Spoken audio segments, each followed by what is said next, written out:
Satara Sata Shri Śhrīmad, the Divine Grace of Bhakti Bhaktivedanta Swami Prabhupada Ki, ISKCON Founder Acharya Divine Grace Srila Prabhupada Ki, BBT Founder Acharya Divine Grace Srila Prabhupada Ki, Grantaraj Śhrīmad-Bhāgavatam Ki, Gaur Premanandi. All glory to some devotees. All glory to some devotees.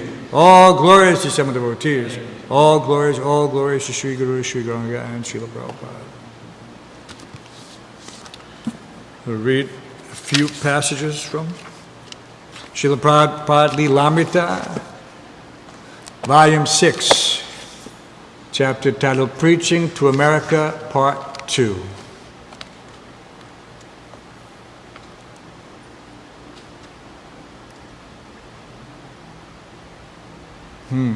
San Diego, July 27, 1975.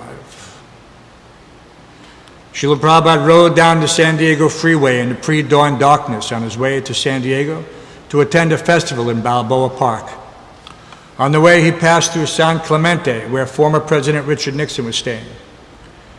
Prabhupada had followed Nixon's exposure and resignation and had often mentioned it in his lectures, sometimes as an example of how even the most powerful men are subject to anxiety and loss, sometimes to illustrate the need for proper training in the four natural social orders. A devotee mentioned that Mr. Nixon lived here with no position, scorned by his countrymen. Prabhupada said, "Then you should go and preach to him." Since the man had lost everything and was lamenting, he might be receptive to hearing about the absolute truth. Prabhupada had attempted a similar approach to Mahatma Gandhi. At Balboa Park, Prabhupada was pleased with the devotees' booths and colorful tents and the stage that they had erected in the meadow. He had just begun addressing the large crowd when a man in the audience began shouting. Prabhupada asked what he was saying, and the devotee explained, "Srila Prabhupada, the man says he wants to have sex more than once a month." We've read this before, but we can read it again. He is creating a disturbance, said Prabhupada into the microphone. After a tense moment, Prabhupada continued his lecture. So as this man is talking about sex, so this whole material world is enchanted by sex. Taking the shouted protest as a new focus for his speech, Srila Prabhupada quoted Prahlad Maharaj's statement that all material entanglement begins from sexual enjoyment, which in comparison to transcendental pleasure is paltry and abominable. A real happiness, Prabhupada asserted, is above the senses. Whatever we enjoy with the gross senses is temporary, but permanent enjoyment is transcendental. So this man, he continued, was suggesting that he wants sex at least once a month. Yes, that is allowed. 5 days after the wife's menstrual period, the husband and wife can have sex for begetting rightful children. Prabhupada used the Vedic technical term Garbhadan Sanskar to describe the process of purifying sex within marriage. The devotees were astonished that before a crowd of sexually liberated Southern Californians, Prabhupada was espousing responsible, legitimate sex. Usually he discussed such matters, if at all, in letters to householders. But if the Americans were intent on sex, Srila Prabhupada would let them have it. But he stressed responsible, restricted sex. Otherwise, by irresponsible sex, one has to suffer, as we have seen. Sex life is not denied, Prabhupada said, but one must take responsibility for sex life. Otherwise, it becomes entangled in so many sinful activities. You can have sex life once in a month. That is prescribed, because a woman has once in a month menstrual period. So sex life is meant for simply begetting nice children, not for sense gratification. If it is in regulative form, the world may not become hell. If it is in irregulative form, then the whole world will be hell. Sex life is not denied. Sex life is not denied. But in a regulative form so that you can get a nice population and live very happily. Especially at the present moment, if you can produce children to become Krishna conscious, that would be a great service to the Lord. Because we want a Krishna conscious population. Otherwise, the world is going to hell. There were great empires like the Roman, Greek, and later on the Mughal, the British Empire. Then there was Napoleon, Hitler, Mussolini. So all these powerful empires and men have come and gone. Only a name is there now. Nothing is remaining. So I came to your country. I decided to come here because I heard your country is very nice. And when I came here, I saw actually that your country is very nice. Your cities, your buildings, your men also. Because mostly my students are Americans, and they helped me very kindly to push this movement. So I've studied the American life very nicely. They have a good heart. The only thing that is wanting is Krishna consciousness. For want of this Krishna consciousness, despite all your opulences, you are becoming confused and frustrated. I hear that out of 3, 1 man is a patient of a psychiatrist. Why? Why are you unhappy? Why should you be unhappy? You have got everything, enough food, land, money, and intelligence. Why should you be unhappy?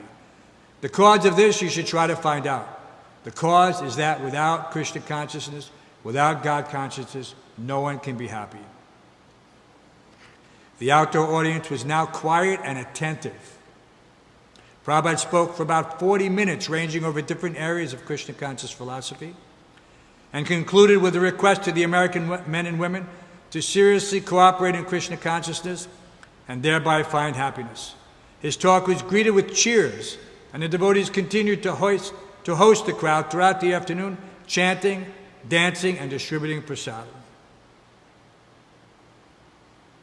An Indian visitor was explaining to Prabhupada why India had to build up nuclear weapons and armed forces, but Prabhupada disagreed. The reason, he said, was the dearth of genuine Kshatriyas. There were no more men of courage. Therefore, now a woman was in charge. This is the time of Indira Gandhi. We'll leave it there and take up last paragraph on page 140. Very interesting.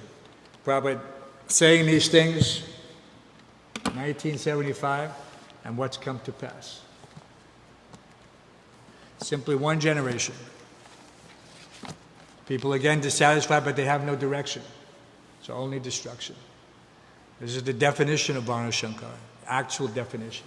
We saw that due to the unregulated, unrestricted sex life, so many people take their births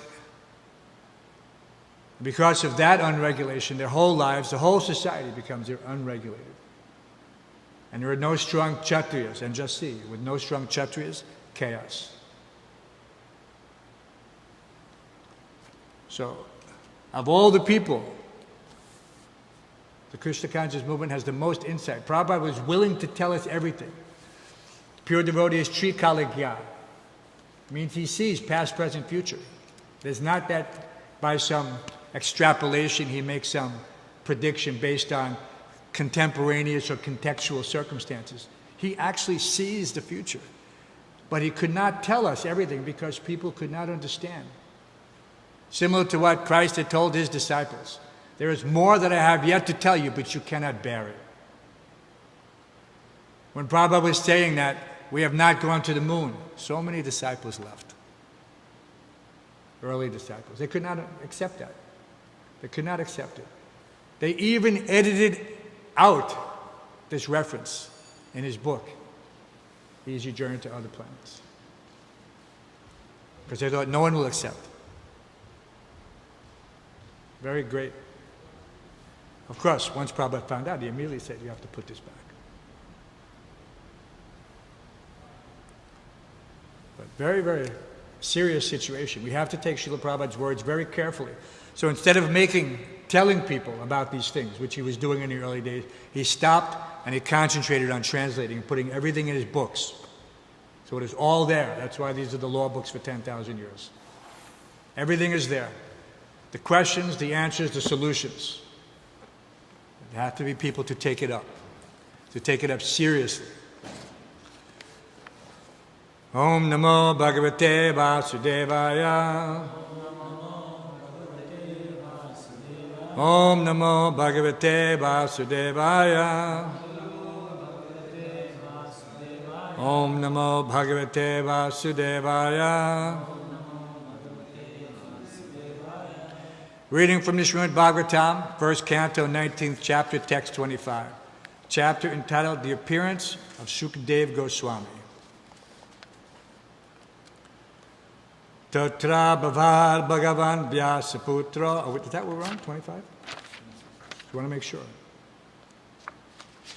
Tatra Bhavar Bhagavan Vyasaputra. Yadjitsayagam Atmano Napeksha. Yadjitsayagam Atmano Napeksha. Alakshalingo Nijalabattushto. Ritascha Balaravaduta Beshaha. Ritascha Balaravaduta Beshaha. Please chant. Tatra Bhavad Bhagavan Vyasaputra.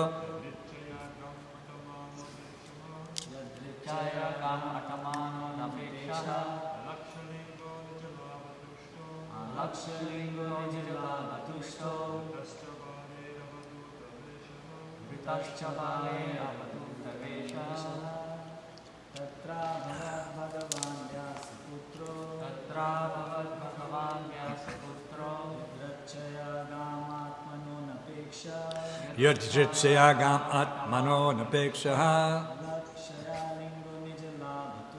Alakshalingo Nijalabattushta. Britascha Balaravaduta Beshaha. Tatra Bhavad Bhagavan Vyasaputra. Yadjitsayagam Atmano Napeksha. Alakshalingo Nijalabattushto. Ritascha Balaravaduta Beshaha.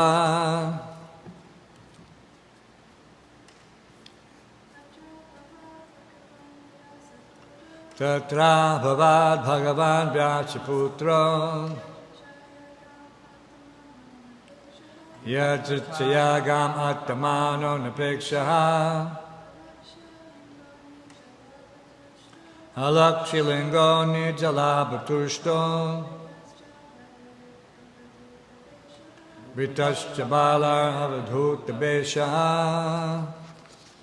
Tatra there Abhavat appeared Bhagavan powerful Vyasaputra son of Vyasadeva Yajritraya as one desires Gam the earth Attamanaha while traveling Anapekshaha disinterested Alaksha unmanifested Linga symptoms Nijalabha self-realized Tushta satisfied Britta surrounded Cha and Balai by children Avadhuta neglected by others Besaha dressed.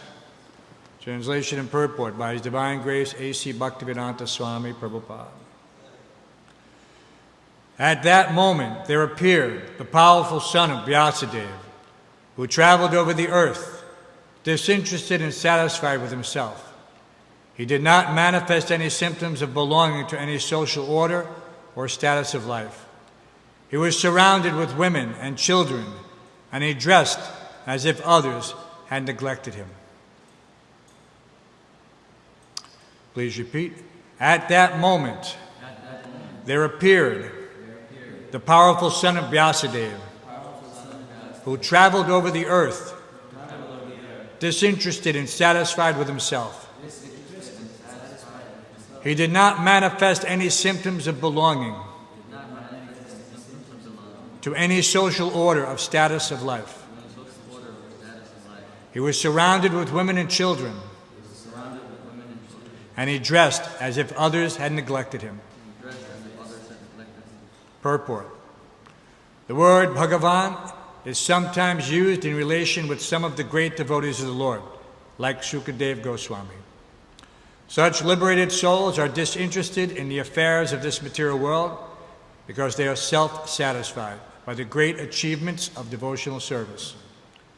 As explained before, Shukadeva Goswami never accepted any formal spiritual master, nor did he undergo any formal reformatory performances. His father Vyasadeva was his natural spiritual master, because Shukadeva Goswami heard Śhrīmad-Bhāgavatam from him. After this, he became completely self-satisfied. Thus, he was not dependent on any formal process. The formal processes are necessary for those who are expected to reach the stage of complete liberation. But Sri Shukadeva Goswami was already in that status by the grace of his father. As a young boy, he was expected to be properly dressed, but he went about naked and was uninterested in social customs. He was neglected by the general populace, and inquisitive boys and women surrounded him as if he were a madman. He thus appeared on the scene while traveling on the earth of his own accord. It appears that upon the inquiry of Maharaj Parikshit, the great sages were not unanimous in their decision as to what was to be done. For spiritual salvation, there were many prescriptions according to the different modes of different persons. But the ultimate aim of life is to attain the highest perfectional stage of devotional service to the Lord. As doctors differ, so also sages differ in their different prescriptions. While such things were going on, the great and powerful son of Vyasadeva appeared on the scene. Om Jnana Tamanandasya Gananjana Salakaya Chakshor Malatamina Tasmai Shri Gurave Namaha Mukam Karoti Vatsalam Pankam Vankatega Myat Kipatamaham Bande Shri Guru Devataram. It's a very interesting description of a great sage. So great that he's entitled to be called Bhagavan. The word Bhagavan means possessed of all opulences. But how this Nanga Baba, this avadut, how is he possessed of all opulences? Externally, he has nothing, but internally, he has everything. So these opulences are not manifested superficially. Wealth, strength, fame, beauty, knowledge, renunciation. These are the common definition of Bhagavan, possessor of all opulences. But we see in this case that another opulence here, obviously renunciation, which can arguably be said to be the greatest of all opulences. For someone who has everything, renunciation is the greatest opulence. So the Lord, the possessor of all opulence, even He, in order to be perfection, He has to have all renunciation. All renunciation. So there's another interesting takeaway from this, is that he was avadut, isn't a title. Some people are happy to wear this as some appellation of distinction, that, oh, he's an avadut, as if this has any meaning. Avad like president or vice president, or avadut is not a title. It means one who is neglected by everyone. If someone is a so-called avadut, but he's simply attracting followers, and how is he neglected by everyone? A real avadut wanders completely free, without any regard, completely eschewing any connection, any prestige, any prominence. So those who are avaduts, they're not in some social situation, taking advantage of a situation from some gullible followers to get some prestige. So we have to be careful and understand what are the meanings of these various terms. Prabhupada used to declare that India is famous for producing gods. In every alleyway, he said, there are some gods. In every alleyway. Like a factory. Because people are easily cheated. The 4 defects there, and of them, the most prominent is the cheating propensity. And how is it? Because people have a tendency to make mistakes. So how does one make a mistake? Due to ignorance. Due to ignorance. So cheaters are very expert to take advantage of people who are very liable to fall into their trap. So one has to be extremely careful. And we're very fortunate that we have this example of a true sadhu in the existence, the life and history of Srila Prabhupada. There is no other biography like this. This will go on. So many people have read so many biographies, and Prabhupada never wrote any autobiography. His whole life was an open book, and anyone can see it. So there was no need for any autobiography. So those who are fortunate, like those who could recognize the opulence of Sri Shukadev Goswami, that he was entitled to be called Bhagavan. So those same opulences are there in the body of the pure devotee. But one has to carefully examine and then demonstrate that understanding by acting in full surrender. Otherwise, there's no meaning. If one says that So many times, so many people, even these, what we're discussing, these same disciples, everyone is chanting, Jai Prabhupada, Jai Prabhupada. But then at the slightest demonstration of some inconceivable knowledge that they have no access to, beyond their limited ability to understand, they immediately reject.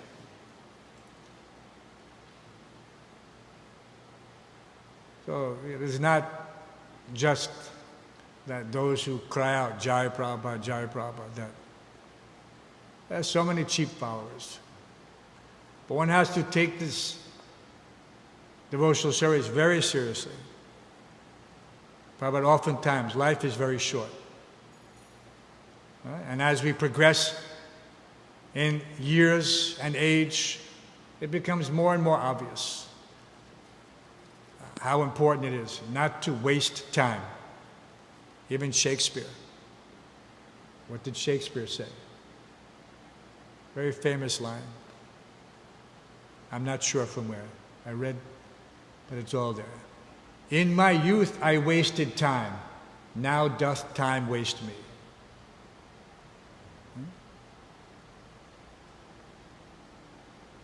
So in many lectures, Prabhupada describes how in childhood one wastes so many years in sporting activities, and then one takes marriage and another 25 years wasted in that way, and then what's next after that? Vanaprastha is supposed to fix up your life, because then after that there's only debilitation. There's no opportunity. Now we see, due to this pandemic, people even in their 40s, 50s, and 60s are affected, and they get notice. What to speak of old age. And if you ask that person, what would you change? I'm sure they would say, I should have become Krishna conscious sooner. I should have concentrated more on this. Because if one is in coma, he cannot do anything at that point. Your life is put on pause. So if you're paused at a very inopportune moment, where you're only thinking about business, family, wife, children, that coma is everything about your next life only. You will not have any chance. You could be surrounded by so many sympathetic persons, chanting the holy name even at that point. But there is no guarantee. There's no guarantee that you will get that benefit of hearing others chant. So one has to take personal responsibility. It's not that I will depend on these people at the time of death, that I will be surrounded by loving family members and they will chant and I will go back to God. No. This is a fool's consideration. Fool's consideration. We don't see any example of that in the Śhrīmad-Bhāgavatam. Is there any example? Has anyone seen? No. Everything is their individual responsibility. Going to the Himalayas, going to all the holy places, going here, going there. No one is sitting at home waiting for death and thinking that these family members will save me. No. We're all taking personal responsibility. So when one takes initiation from the spiritual master, he accepts the ultimate in personal responsibility, to live his life according to the instructions of the spiritual master. This is the ultimate responsibility. There are so many opportunities to deviate from the path. And here we see that he's telling these collected crowd in Balboa Park of American hippies how they have to regulate even their sex life. He's telling them. Why? On the chance that someone may understand that, yes, what is the cause of all the problems in the material world? People, if they're intelligent, they will try to examine the situation. What good has come out of this unrestricted sex? What good? Can anyone name what is the good? only disease, overpopulation coupled with the slaughter of hundreds of thousands of innocent children. What karma? What karma? If wars are there because of the unnecessary, violent slaughter of animals, what to speak of the karma waiting in just these recent times when there have been millions and millions of innocent children slaughtered. This is Kali Yuga.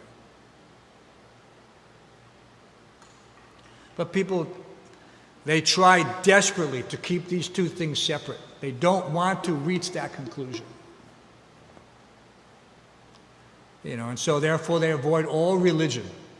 Because all religion teaches the same restrictions.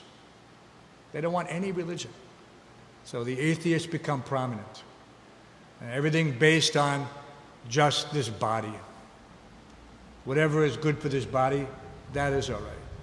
Let us have all world governments simply based on some sentiment. Simply sentiment. So only those few members of the Krishna Conscious Society have the opportunity to change the trajectory of this misguided populations. Only a few members of the Krishna Conscious Society.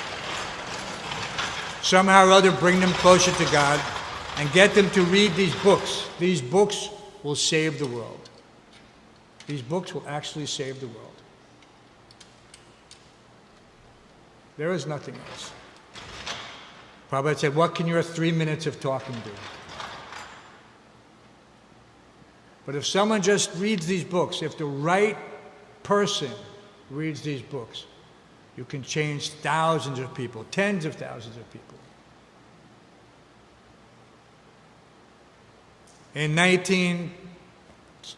Before Srila Prabhupada went to Russia in 1970, if someone said that this country will become a bastion of Krishna consciousness, there'll be tens of thousands of people chanting the holy names, everyone would laugh. No one would have believed. No one. But it has come true. So anyone with intelligence, therefore, can understand, and he can extrapolate that this process is so effective, but it requires to be applied by those who are sincere. It is not automatic. There has to be a place for people to come and practice devotional service. There are Bibles all over the world, but there's no place for people to practice how to live the life of Christ. He had his few disciples, and they did whatever he did, and they followed in his footsteps. But you have to have, and so they have monasteries, but how many people go to the monasteries now? Hardly any. They don't see any value in it. Previously, the monasteries were the repositories of all knowledge in the medieval world. They would sit there hand printing the books from generation to generation, preserving the knowledge. But where is that now? So now it is here in the Krishna Conscious movement. And we are giving the knowledge which has directly come from the Supreme Personality of Godhead.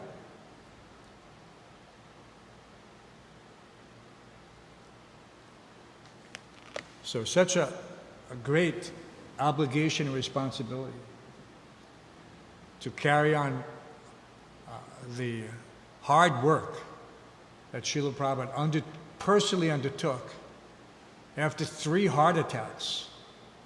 Who can imagine? After 1 heart attack, people say, oh, I have to retire to the country.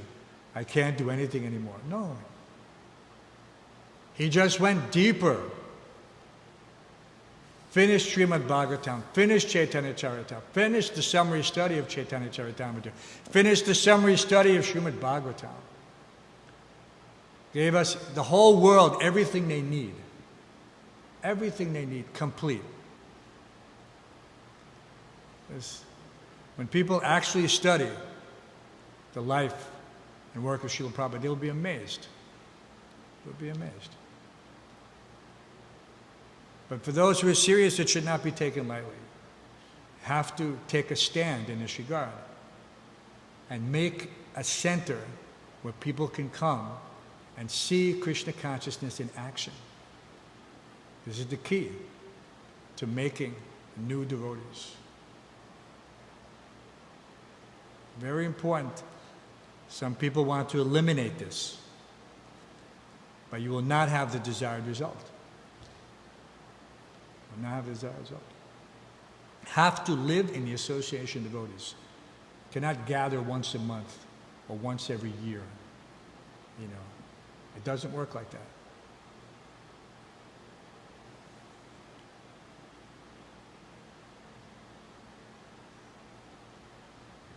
Any questions, comments, corrections, concerns? Narad Rishi Prabhu? Yeah, a little clarification. In the beginning you said that Dāsa, they cannot have followers. But why can't they have, as a service to them?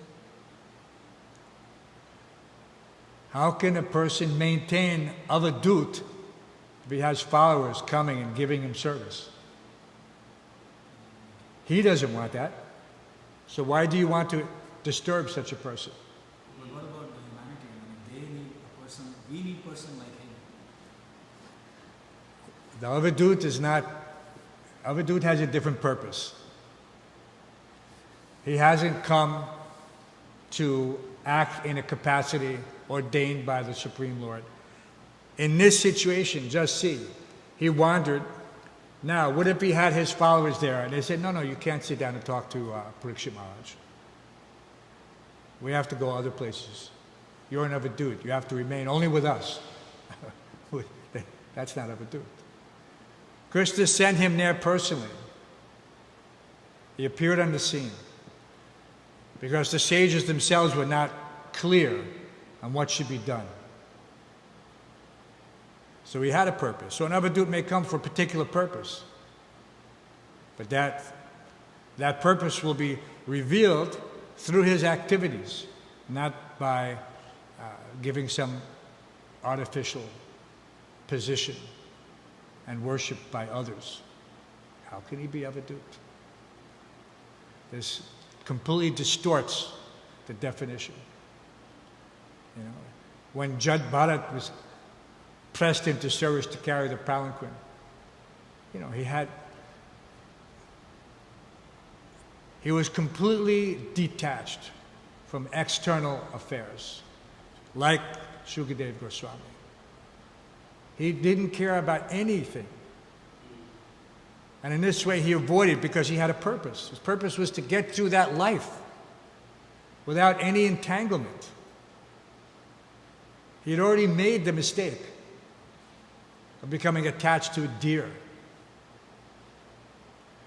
So how do you know that someone who's avadut won't become attached to a follower? Person is serving him? What a disservice to that person. You know, so we have our service. Our service is to serve those great souls. Mahat Sevaya, Dwaram Vimukta. We have our service. We have to recognize who is that great soul and serve him, who's come specifically for this purpose. In the parampara, evam parampara prapti. So if one thinks I can serve any avadut, then what is the point? People get so easily distracted. You see they're serving so many people. Oh, this fellow, he chants nice bhajans, or he has so many followers. Let me follow this person. Well, where is the authority? Where is the parampara? Oh, but Prabhu, he's so popular. He sings so nicely. He has so many followers. You hear this so many times. Cheap followers. Again, only chanting, oh, Gurudev, Gurudev. Bas. Not taking up the responsibility to push on the Vedic culture, only to maintain some artificial circle, limited in scope, with no understanding of what is needed at this time and place. This is the definition of that self-realized soul. To understand what is required. To dispel the darkness of ignorance, oh my God, especially in a disciple, who in turn goes out and, how can you say it? They have so many terms. Pay it forward. Whatever we have received, we have to give.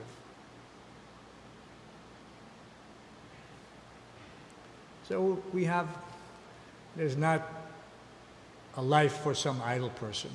Prabhupada didn't approve of that. We should be active. We should be effective. Effective means you have to have potency. How do you have potency? You have to follow this life. Rising early, chanting 16 rounds, following 4 regular principles. Otherwise, there's no potency.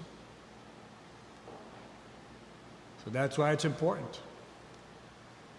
Otherwise the tendency is that after some time, something else will come along. Because you're not fixed. You have to be fixed. We use these terms very loosely sometimes. But it is a fact that one has to be convinced. He has to rise to that level. He has to be able to. In the early days when we would go on book distribution, we were not always very successful. We didn't have any fixed system. So we just went out trying to please Srila Prabhupada. And so sometimes on distribution, in the long gaps between distributing sometimes, you're out in the middle of nowhere, at an intersection, and vehicles are few and far between. But yet, it's your duty, so you're there. So what do you do to occupy the time? You consider situations. What would I do if the person who drove up was President of the United States? What would I say to him? What would I say to the mayor, the city councilman, the movie star? How would I present Krishna consciousness to that person with my limited knowledge? What would I say? So one has to have some practice. He has to consider everything even within his mind. He has to remember his shlokas and what they mean and how they can be utilized. Not just to impress someone, but to remember the meaning, the purport. Because ultimately Krishna, sarvasya chaham hridisannivishto. At that moment, if you are sincere, Krishna will allow you to act on his behalf. He will allow you to become an instrument. Nimitta macham bhava savyasacham. But you have to be free from that ego. That is the preliminary understanding of selflessness. I am not acting on my own to get some big book score, to get some accolades. Oh, he did 100 Lakshmi points, or he did 50 big books. No, that is not our purpose. That is not our intent. It is there, that's fine. We don't mind. Results certainly show a certain determination. That should be there. But we also have to impress them with who we are and what we're doing. And we have to take great care that we never bring any disrepute to our society. There is nothing more valuable than our reputation. We can see what happens in the material world when one person in a so-called organization is bad. The whole organization becomes slandered and smeared because of one person. Even though there are 99% good people, but because of that one person. So this is for our benefit to understand the implications, how these things happen, how we have to protect, how we have to somehow or other understand what is at stake here in this regard. That we should try to be the example that Srila Prabhupada envisioned for us. So, any questions? Was that okay? Yes, come closer, Narada. Do you remember in Mayapur there was one devotee, he wanted to become a Avadhu. In other words, put on loincloth and sit down and chant meditation. Babaji. Babaji. Prabhupada said, no, you can't do that. He said, yes, Prabhupada, I want. So Prabhupada said, all right. Even though Prabhupada insisted no, but he said, I want. So he sat, he was more huts. He sat over there and he started chanting for a while, and then he was really frustrated. After his purchasing, he returned back to the church and he chanted. Yeah, so many examples of artificial renunciation are there. Markata vairagya. You know, why, when we read the Bhagavatam, sometimes we see so many analogies. You know, this artificial renunciation comes in many forms. We have to understand, real renunciation means to follow the orders of the spiritual master above my own desires. That is renunciation. So we can say so many things, we could do so many things, we could say yes, like we said, Jai Prabhupada, Jai Prabhupada. But what are we doing to serve Prabhupada, to please him, to push on his movement, to protect his movement? That is the test for us. What are we doing? Any other questions, Mother Sukanti? Parantap must have questions. You know what they say? If you don't have an answer, ask a young person. They know everything.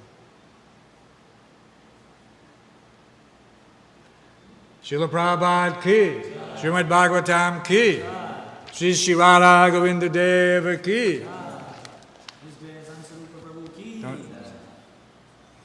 Sri Radha Govinda are looking more and more beautiful.